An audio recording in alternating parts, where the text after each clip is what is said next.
FMI, otra renegociación, por el licenciado Guillermo Moreno, el licenciado Pablo Chaliú, el licenciado Walter Romero y la colaboración de Roberto Nuez.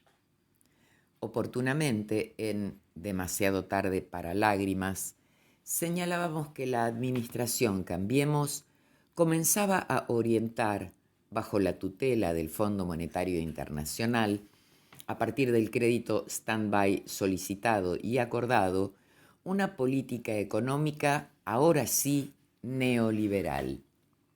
Sin embargo, se destacaba que la factibilidad de aquel intento quedaría severamente amenazada por sus implicancias en términos de viabilidad económica y social y la distancia abismal existente entre los desequilibrios macroeconómicos, fiscal y externo, que constituían el punto de partida a la convergencia esperada.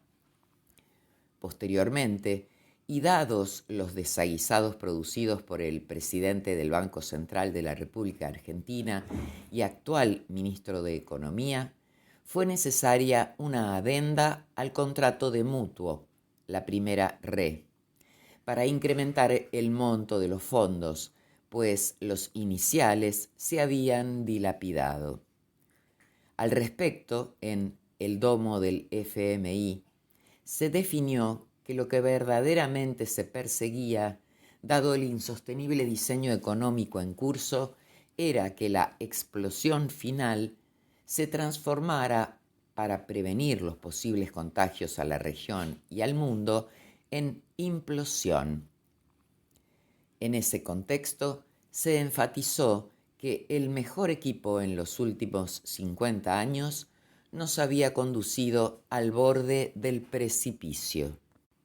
Ante la evidencia del colapso del Acuerdo de Marras y la debacle electoral de la alianza gobernante en aquel entonces, que llevaría al gobierno al frente de todos, el mercado y los actores político-económicos relevantes, bajo el sano criterio de que un mal arreglo es mejor que un buen juicio, descontaban que una rápida negociación, explicitando el origen de los fondos a ser aplicados en la cancelación de la deuda, permitiría iniciar el tránsito hacia la única opción: reconvertir el antiguo stand-by en un nuevo, la RE, programa de facilidades extendidas. En este convencimiento, en Muerto el acuerdo con el FMI, viva el acuerdo con el FMI, se afirmó: el nuevo convenio definirá el futuro, mayor oprobio u horas de buena ventura. Sin embargo, ya con la nueva gestión se transitó de Guatemala a Guatepeor, al punto de que del FMI viene lo que al FMI va, se analizaba la relevancia del documento interno, evaluación ex post del acceso excepcional de Argentina bajo el acuerdo stand-by de 2018.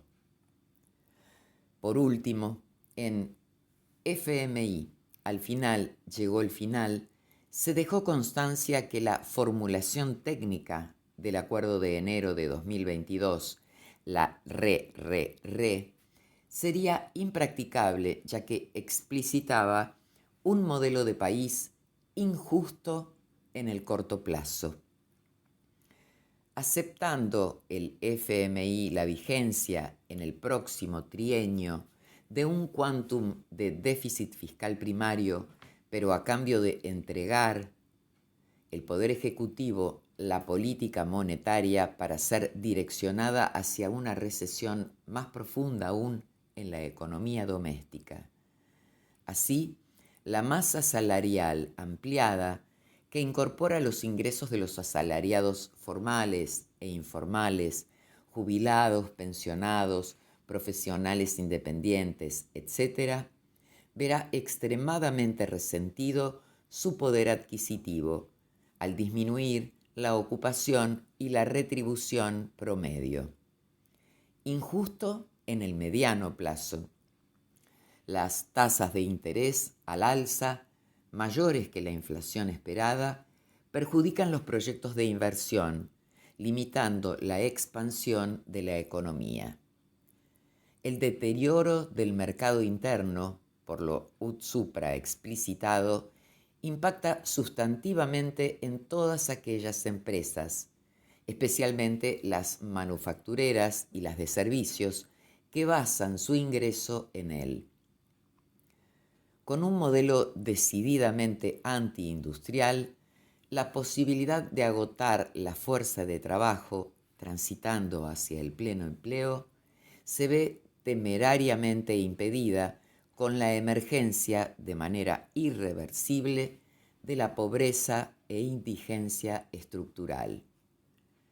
Injusto en el largo plazo, porque consolida el futuro distópico de estas tierras, definido con prístina claridad por su Santidad Francisco el 10 de enero de 2022, en referencia a las Américas, cuando señala: las desigualdades profundas, injusticias y corrupción endémica, así como las diversas formas de pobreza e indigencia que ofenden la dignidad de las personas, alimentan con su polarización los conflictos sociales en el continente.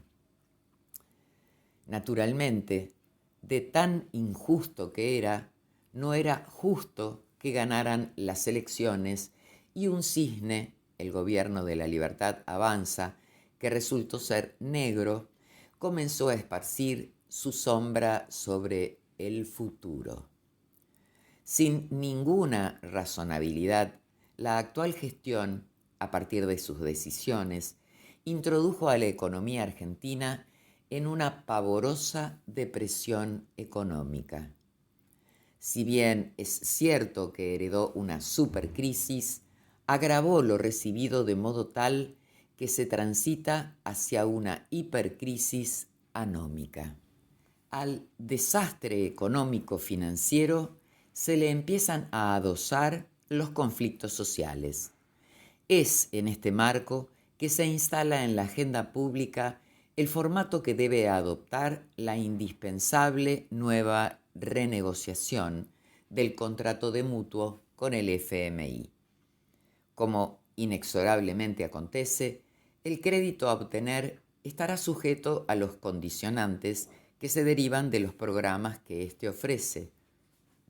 Como es sabido, todo acuerdo entre un acreedor y su deudor se allana considerablemente cuando el que tiene que honrar sus compromisos explicita con precisión de dónde obtendrá los recursos para lograrlo.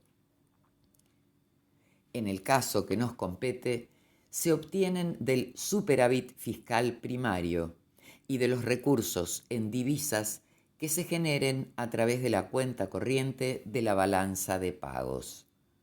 Por cierto, los condicionamientos macroeconómicos que impondrá el FMI, que impactan en el aparato productivo, están directamente relacionados a su concreción. Si, por el contrario, el origen de los fondos estuviera claramente determinado, esa negociación solo se reduciría a un ejercicio de auditoría. Tal como fue señalado en Arrendamientos Rurales en la Pampa Húmeda, hay que acordar con el FMI, pero ¿quién aporta el dinero? Retenciones y alquileres, la Pampa Húmeda y el pago de la deuda externa, y a su vez en campo, soja y retenciones, derechos de exportación y ley de arrendamientos rurales, dos caras de una misma moneda, es posible la solución del incordio e incluso apostar a un crecimiento sostenido del Producto Bruto Interno. Para ello, solo la dirigencia empresarial, sindical, política, social y religiosa debe sentar las bases de un modelo de desarrollo permanente y sustentable con orientación a la producción. Va de suyo que ante este marco, el Congreso de la Nación resolverá institucionalmente el esquema de salida. Dios guíe a nuestros decisores.